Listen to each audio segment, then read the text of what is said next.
Hello, friends.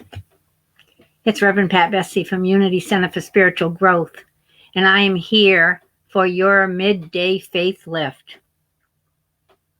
It is always a joy and a pleasure to be able to come to you in this manner so that I have the opportunity to just connect and to give you an uplifting message for the day.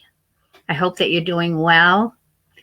I want to share a few things that are happening here at Unity so that you are well informed.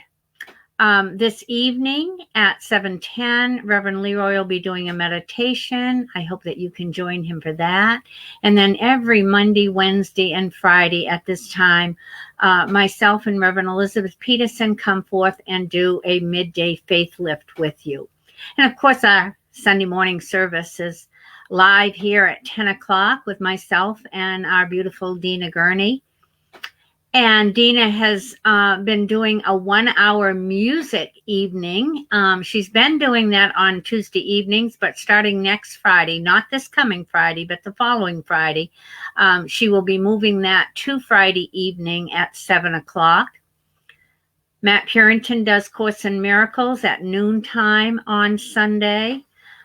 So those are some of the things that are happening, and always adding more information. So as it comes forth, I will certainly let you know.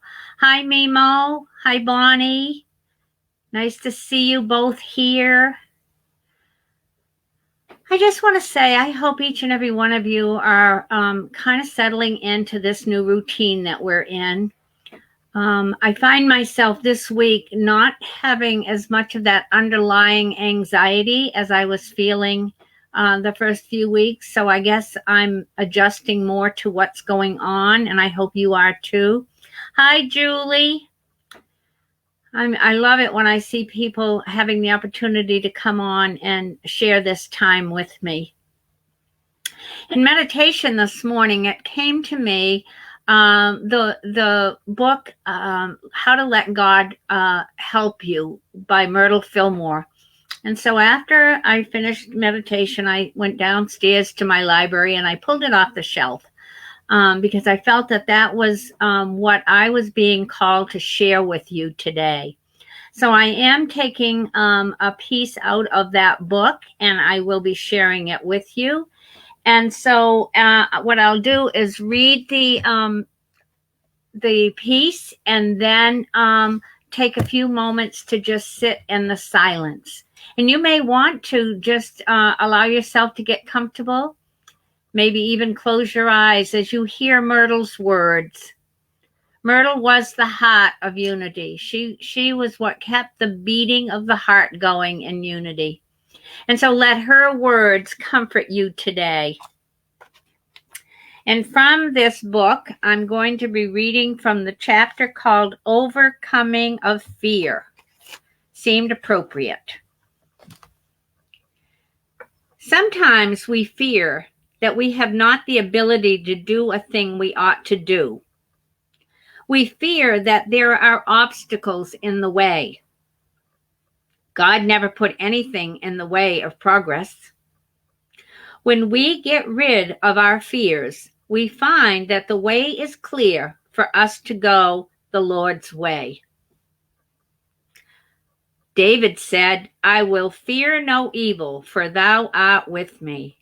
And we know that comes out of Psalms 23. He spoke these words from a consciousness that was filled with the knowledge and the power of God.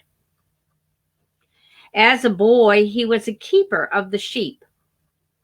He was fearless when the lions and the wolves came to take the sheep. He had a sling, as many boys have, but he used it defensively instead of aggressively, and he practiced with it until he was efficient and fearless. There came a great emergency when David's people stood in fear and trembling, afraid not of the Philistine army, but of the great giant who came out and taunted the Israelites. A symbol of the giant that no man in his own strength is able to conquer. When the boy David came into the camp of the Israelites, army, he saw the condition of things at once. He saw that there was only one remedy. He went to meet the giant. He said, I come to thee in the name of Jehovah of hosts, the God of the armies of Israel, whom thou hast defied. And that comes out of 1 Samuel 17:45.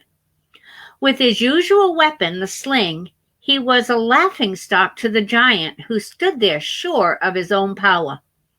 But the giant fell before David. David was fearless because he relied on the power of God and had something with which he could always hit the mark. With the armies of Israel, what the armies of Israel could not accomplish, he brought about in the name of the Lord. Probably each of us has to face some particular danger, one that is greater than all the rest of the ills that hinder him. I think that Myrtle is writing to us right in this now moment, because we are all facing some particular danger, and we're all facing that same danger. She goes on, if he knows and is faithful to truth, he need never fear. Whatever troubles may seem to arise, he can meet them with truth. Nothing can stand before it.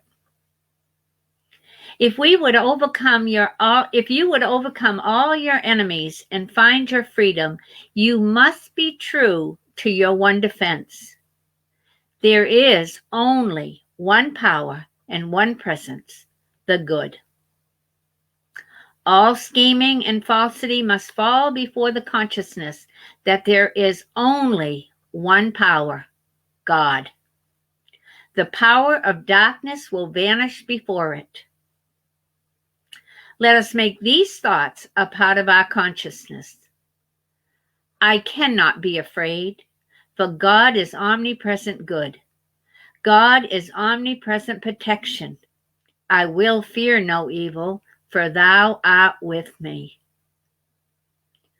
I believe that the writing that Myrtle did here is really appropriate for where we are right now. That the way that we overcome our fears is to remember that there is only one power and one presence. And that one power and that one presence is God.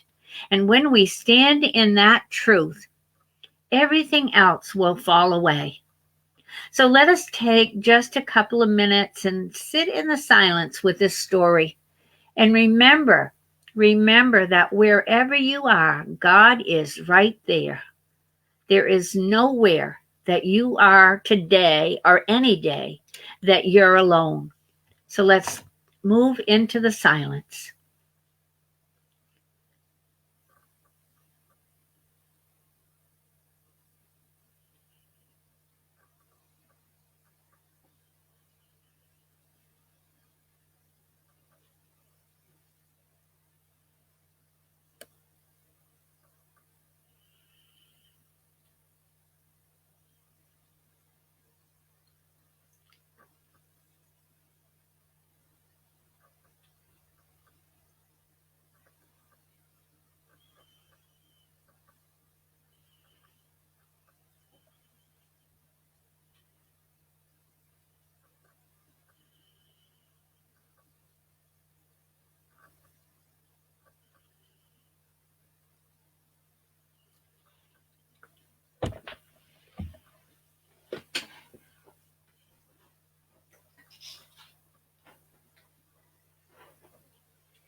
And let these words wash over you.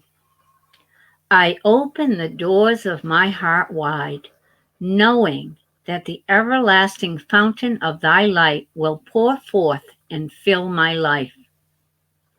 I will be vigilant in guarding these doors, that they shall not close of themselves because of my forgetfulness. I rest here with my heart open to receive, knowing that I am in the center of all things. I rest in gratitude and thanksgiving that the Spirit has filled this heart as a spring to break open and pour forth into my fears. It shall not be shut by violence nor any untoward event. My sole intent is to keep these doors open for my very life's sake, for I believe that out of the issues of my heart I shall be guided upon my journey, and I shall be given strength.